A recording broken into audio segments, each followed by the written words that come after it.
Hello, today we will guide you through how to update Gnucash.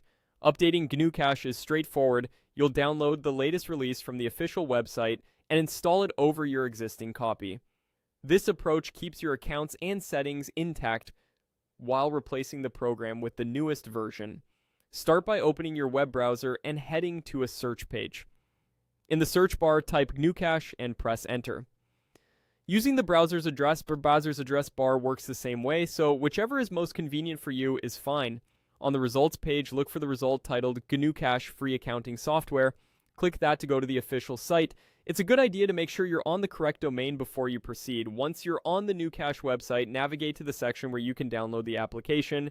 You'll see options organized by operating system.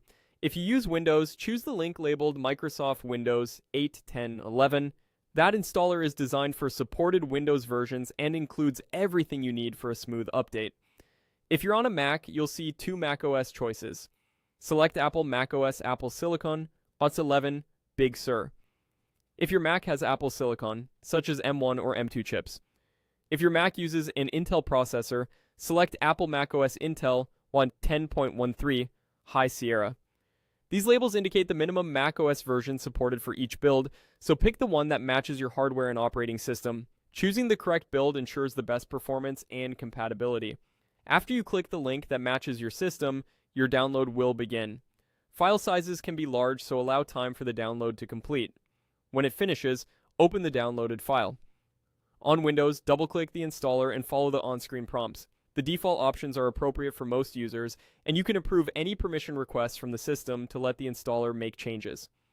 On macOS, open the downloaded package or disk image and follow the standard macOS installation steps, typically moving the app into the Applications folder when prompted. That's all you need to do to update, download the latest version, and install it. The installer replaces the application while preserving your existing data and preferences, so you can pick up right where you left off. Once the installation completes, launch Gnucash as usual. You're now running the newest version with the latest fixes and improvements. If your internet connection is slow, give the download a little extra time, and if your operating system offers multiple prompts, just proceed through them patiently. Enjoy your updated Gnucash.